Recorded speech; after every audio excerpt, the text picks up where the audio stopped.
আসসালামু আলাইকুম রহমতুল্লাহি আবরাকাতুহ। আলাদা এগ্রো পক্ষ থেকে কাঠ বাগানের সবাইকে স্বাগতম। বন্ধুরা সবাই কেমন আছেন?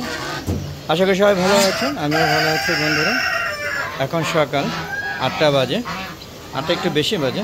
তো হাঁস মুরগিগুলো ছাড়ছি 8টার দিকে, তাই 8টা বাজে বন্ধুরা। তো 8টা বাজে চলে আসলাম সকালবেলা হাঁস মুরগিগুলোকে ছেড়ে দিয়ে ওদের খাবার দিয়েছি। বন্ধুরা দেখতেই পাচ্ছেন আকাশ অনেকটাই মেঘলা। হ্যাঁ, যেহেতু রেনি সিজন চলছে তো যে কোনো মতে বৃষ্টি চলে আসে। দেখতে পাচ্ছেন আকাশ কেমন মেঘলা, গ্রোমি একটা আবহাওয়া। কোনো গাছের পাতাগুলো লড়াচড়া করছেন, একদম কেমন একটা গরমেই হয়ে রয়েছে। দেখতে পাচ্ছেন একটা পাতা লড়াচড়া করছেন এবং প্রচুর গরম। এই সকালবেলায় ভ্যাবসা গরম, আমার গা ভিজে যাচ্ছে। আমি জানি না মোবাইলটা পুরোটা ভিডিও করতে পারি কিনা। দেখতে পাচ্ছেন আমার ছাদের দৃশ্যগুলো দেখাচ্ছে, আমার 4 নম্বর ছাদের দৃশ্যগুলো আপনাদের সাথে শেয়ার করছি। বন্ধুরা অলরেডি আম প্রায় শেষ পর্যায়ে, আর সকালবেলা ভিউটা দেখতেছেন বেশ সুন্দরই লাগছে। বন্ধুরা হাঁস মুরগিগুলো বিভিন্নভাবে খাওয়া দাওয়া শেষে বিভিন্নভাবে বিভিন্ন জায়গায় হাঁটাহাঁটি করছে। রাজহাঁসগুলো ঘুরে ঘুরে হাঁটছে। বন্ধুরা দেখতে পাচ্ছেন রাজহাঁসগুলো কীভাবে খাচ্ছে। আপনারা দেখুন সকালবেলা তারা মিক্সড খাবার দেয়। আপনারা দেখতে পাচ্ছেন এখানে মিক্সড খাবার দেওয়া আছে বন্ধুরা। তো আশা করি আপনারা দেখতে পাচ্ছেন এরা প্রচুর খাবার খায়। ওদের সকালবেলা মিক্সড খাবারগুলো দিতে হয়, দুপুরবেলা পাট শাক বা বিভিন্ন ধরনের যে কোনো একটা শাক দিতে হয়।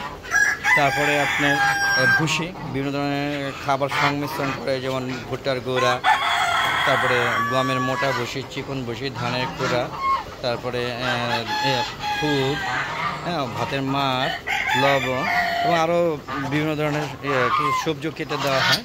সব মিলে ওদের ধরো একটা মিক্সড খাবার দেওয়া হয়, ভুসি নরম খাবার, এবং পাশাপাশি সেম দানাদার খাবার ওদেরকে দিতে হয়। বন্ধুরা ওদেরকে সারাদিনে 4 বার খাবার দেওয়া হয় যাতে ওরা ভালো থাকে। তো আপনারা দেখতে পাচ্ছেন আমার এখানে মোরগ বেশি, যার কারণে মুরগির উপর অনেক অত্যাচার হয়। দেখেন আমরা দেখাচ্ছি এখানে মোরগের অভাব নেই। দেখতে পাচ্ছেন এখানে মোরগের অভাব নেই। এই দেখেন এক কোণার মধ্যে এই হলো মোরগ, আরও অনেক মোরগ আছে। দেখেন এখানে একসাথে প্রতিটি মোরগ। আপনারা দেখেন, যদি কারোর মোরগ লাগে অবশ্যই কমেন্ট করে জানাবেন। দেখেন অনেক বড় বড় সাইজের বিগ সাইজের মোরগ আছে, এবং এক একটা সব বিদেশি জাতের। দেখেন সব বিদেশি জাতের মোরগ। যদি প্রয়োজন হয় দেখেন বিদেশি জাতের মোরগ কীভাবে দেখেন। দেখেন বাংলাদেশের মোরগ কিন্তু এরকম মুকুট হয় না। আপনারা দেখতেই পাচ্ছেন বন্ধুরা। এটা হলো কাদারনাথ মোরগ। দেখতে পাচ্ছেন কত বড় মুকুট, কত বড় তার দাড়ি বলবো না কি, দেখেন কত বড় মোরগ। এটা হলো কাদারনাথ মোরগ। বন্ধুরা যদি কারো মোরগ লাগে অবশ্যই। এটা হলো চায়না হোয়াংচি প্রজাতির মোরগ। দেখতে পাচ্ছেন এটা হলো বাপ, আর এটা হলো ছেলে। দেখেন বাপ ছেলে একই কোয়ালিটি, একই সাইজ হয়ে গেছে বর্তমানে। যদি কারো লাগে অবশ্যই আওয়াজ দেবেন, আমি সেল করে দিব। কারণ আমার অনেক মোরগ, এত মোরগ রাখলে আমার মুরগির সমস্যা হয়। দেখেন আমি অরিজিনাল দেশি একটা মোরগ দিয়ে যাচ্ছি, এটা লাগলে বললেন। এটা কিন্তু কোনো ভেজাল নাই, একদম অরিজিনাল দেশির নাম পাগুলো কত ছোটো ছোটো, এবং এটা ভালো একটা প্রজাতির মোরগ। দেখতে পাচ্ছেন এই মোরগটা যদি নেন একদম 3000 টাকা। যদি কারো লাগে অবশ্যই আওয়াজ দেবেন, কারণ মোরগটা অনেক সুন্দর। এটা যদিও ব্যস্ত চাই না, তারপরে যদি আপনারা নিতে চান আমি দিয়ে দেবো। কারণ আমার অনেক মোরগ, আর যখন অরিজিনাল দেশি মোরগটা চলে গেল ভিতরে।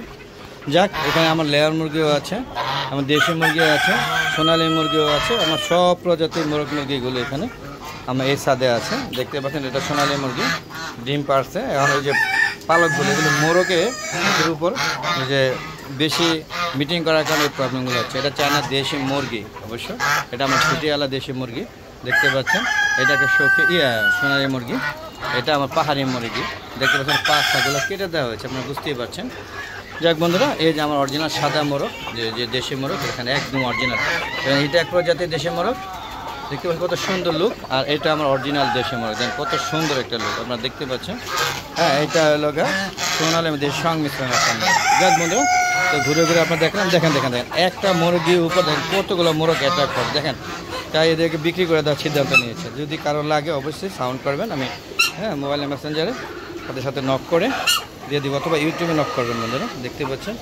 তো চলুন আমরা একটু ভিতরে দেখে আসি। আমার অনেকগুলো ফার্মে মুরগি আনছিলাম 10 দিনে। তো চলুন দেখি, এটা একটু বড় হয়েছে। আগে একদম ছোটো ছিল, আগে ভিডিওগুলো দেখবেন, এখন বড় হয়ে গিয়েছে, মোটামুটি বড় হয়েছে। দেখতে পাচ্ছেন আমার চোখের জন্য এই যে হাঁস দুইটার খাবার দিয়ে জায়গা, তার এই জায়গায় খাবারও ওরা খেতে আসছে। দেখতে পাচ্ছেন এই দেখেন আমার এই যে সিরাজি কবুতর, দেখেন কত সুন্দর একটা সিরাজি কবুতর। যদি কারো লাগে বলবেন দিয়ে দেবো। এটা পায়রি এরা পায়রাটা উড়াল চলে গিয়েছে বন্ধুরা। দেখেন এখানে হোমা আছে, দেখতে পাচ্ছেন। আমার এটা হচ্ছে আমার আমেরিকান ব্রাহ্মা। আর দেখেন এটা রেখে দিয়ে গেছে, এটা হলো আমার, এটা আমার কলমের লাইট ব্রাহ্মা। এই দেখেন কলমের লাইট ব্রাহ্মা কত ওয়েট, এগুলো এক একটা 6 কেজি 7 কেজি প্লাস আছে, দেখতে পাচ্ছেন কত সুন্দর। মাত্র রাখনা ছিল, আমি না দিলে রাখনা থাকবে না, সেই দিলাম। দেখেন মাশাআল্লাহ, যদি কারো লাগে বলবেন সেল করে দেবো। খালি মোরগ, আমার মোরগের অভাব নেই। দেখতে পাচ্ছেন বন্ধুরা, এখানে আমার টার্কি মুরগিগুলো 3টা 10টা ডিমের থেকে 3টা বাচ্চা বসছে। আমি কিনে নিয়ে আসছিলাম অবশ্য ডিমগুলো, এক একটা 100 টাকা পিস। তো 3টা হয়েছে আল্লাহর রহমতে, আর বাকিগুলো নষ্ট হয়ে গেছে, জানি না কেন নষ্ট হয়েছে। আর এই যে এখানে মুরগি, এই মুরগিগুলো আমার 30-35টা বাচ্চা থেকে এই কটা টিকে আছে। আজকে একটা মারা গিয়েছে, আমি জানি না, ওরা প্রচুর খায়, কোনো সমস্যা নেই, কিন্তু হঠাৎ করে মারা যায়। এই যদি দেখা থাকে অবশ্যই আপনারা কমেন্ট করে জানাবেন বন্ধুরা। তো সর্বোপরি আপনারা দেখতে পেলাম আমার টার্কি বাচ্চাগুলো একদম ডিমে থেকে ফোটানো হয়েছে। আর বন্ধুরা এই দেখেন আমার মিশরি ফার্ম, এইগুলো যেগুলো আমি কিনে নিয়ে আসছি, ওদেরকে সব ধরনের খাবার দেওয়া হয়।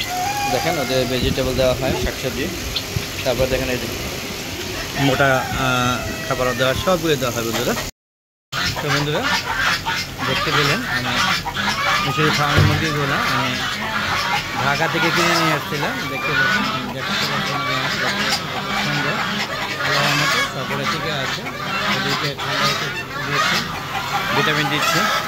এরপরে আজকে ওদেরকে ভ্যাকসিন দিয়ে দেবো, আর একটা ডোজ দিয়ে দেবো, একটা বলে রানীক্ষেত ভ্যাকসিন বাকি আছে, ওনারা যা বললো আর কি সেভাবে আমি দিয়ে দেবো। দোয়া করবেন সবগুলো যেন বাচ্চাগুলো ঠিকই থাকে। বেশ সুন্দর এবং দেখতে খুব ভালো লাগছে, লুকটা অনেক সুন্দর, দেখুন সুন্দরই লাগছে, দেখুন কত সুন্দর লাগছে, ভালোই লাগে। তবে অসুস্থ মারা গেলে খুব কষ্ট লাগে এই আর কি। তো আপনারা দেখতেই পেলেন যে আমার মুরগির বাচ্চাগুলো যেগুলো কিনে নিয়ে আসলাম ঢাকা থেকে। এখানে আমার 2টা টাইগার আছে বন্ধুরা, বলতে অসুবিধা মানে ভুলে গেছিলাম, এখানে 2টা টাইগার আছে। বলেছিল একটা মোরগ মুরগি, আমি জানি না একটা মোরগ মুরগি কিনে। তো সর্বোপরি সবগুলো আল্লাহর রহমতে সুস্থ আছে, দোয়া করবেন আর যেন খুব ভালো থাকে। এর আগে আমি কখনো ঢাকাতে বাচ্চা কিনি নাই, এবারে কী মনে করে যেন একবার কিনে নিয়ে আসছে। যাক বন্ধু, সর্বোপরি আমার এই যে এই ছাদে দেখেন এই কোণে কিন্তু ওই এরকম বাচ্চা কিনে এনেছিলাম 12টা থেকে এখন 5টা আছে, বাকি 7টাই মারা গিয়েছে। ওদেরকে টিকে রাখা খুব কষ্ট হয়ে যায়, দেখতেই পাচ্ছেন। এই যে এখন মোরগ আছে 2টা আর মুরগি আছে 3টা, এই টোটাল 5টা। আর আমার দেখেন ওই মুরগি, এই কবুতরের বাচ্চা অলরেডি দিয়ে দিয়েছে। এই যে একটা মোরগ, এই একটা কবুতর, সরি এই কবুতরে একটা সিল্কের মুরগি ডিম নিয়ে বসে আছে। আর দেখতে পাচ্ছেন আমার চারিদিকে কবুতরগুলো দেখুন কত সুন্দর সুন্দর, লক্ষ্য থেকে শুরু করে সব ধরনের কবুতর বিদ্যমান। তো বন্ধু চলুন আমরা এই সেট থেকে বেরিয়ে যাচ্ছি, বেরিয়ে গিয়ে আপনাদের বাকি ভিডিওগুলো করছি। তো বন্ধুরা এরকম ভিডিও পেতে চাইলে অবশ্যই আমার চ্যানেলটাকে সাবস্ক্রাইব করবেন, পাশে বেল আইকনটা ক্লিক করে অল বাটনটা ক্লিক করে দিবেন। যদি ভালো লাগে দেখতে থাকুন, সম্পূর্ণ ভিডিওটি দেখবেন, স্কিপ না করে। বন্ধু স্কিপ করে দেখলে আপনার ভিডিও সম্পূর্ণ ভিডিও যে করেছে এবং কী জন্য ভিডিওগুলো করি সেটা হয়তো আপনাদের বোধগম্য হবে না বন্ধুরা। তো বন্ধুরা এরকম ভিডিও পেতে চাইলে অবশ্যই আমার চ্যানেলকে সাবস্ক্রাইব করবেন। আসার পরে আমার অনেক নিয়মিত দর্শক আছে যারা আমার ভিডিওগুলো দেখতে খুবই পছন্দ করে, তাদেরকে অসংখ্য ধন্যবাদ এবং কৃতজ্ঞতা প্রকাশ করছি বন্ধুরা। দেখতে পাচ্ছেন আমার চীনা হাঁসগুলো কত সুন্দর হয়ে কালার হয়েছে। প্রথমে এদের কালার অনেক সুন্দর ছিল, আবার নষ্ট হয়ে গিয়েছিল, আবার তাদের নতুন ভাবে তাদের পশম জ্বালাইছে, আমার খুব সুন্দর লাগে। দেখেন ওরা খুবই সুন্দর একটা, দেখেন এই যে এরকম পশম থাকবে না, তারপর আস্তে আস্তে এদের পশম চলে আসে। তবে চীনা হাঁস কিন্তু দেশি হাঁসের মতো এত ডিম দেয় না, আর এরা খুবই মানে কি বলবো, ওদের 1.5 মাস 2 মাস পর ওদের ভ্যাকসিন করতে হয়, নাহলে ওরা বাঁচে না, মারা যায়। আর রাজহাঁস সিংচালাম মাশাআল্লাহ সব সময় ভালো থাকে। তো বন্ধুরা আজ আর না, অনেক হলো, চলে যাচ্ছি। যাওয়ার আগে সবার সুস্বাস্থ্যতা কামনা করে আমি আমার ভিডিওটা শেষ করবো বন্ধুরা। তো প্রতিদিন বিকাল 3টার পরে নতুন নতুন ভিডিওগুলো আপলোড দিয়ে থাকি, সেগুলো দেখা আমন্ত্রণ জানাচ্ছি। আর এরকম সুন্দর সুন্দর যদি ভিডিও পেতে চান অবশ্যই আমার হলো দেখো চ্যানেলটাকে সাবস্ক্রাইব করবেন, পাশে বেল আইকনটি ক্লিক করে অল বাটনটা ক্লিক করে দেবেন বন্ধুরা। আর কেমন লাগলো সেটা অবশ্যই কমেন্ট বক্সে কমেন্ট করে লিখে পাঠাবেন বন্ধুরা। তো বিদায় নিচ্ছি বন্ধুরা, আসসালামু আলাইকুম ওয়া রাহমাতুল্লাহি ওয়া বারাকাতুহু। বন্ধুরা বিদায় নিলাম, সবাই ভালো থাকবেন। আর এরকম ভিডিও পেতে চাইলে অবশ্যই চ্যানেলটাকে সাবস্ক্রাইব করবেন বন্ধুরা। বিদায় নিচ্ছি, খোদা হাফেজ।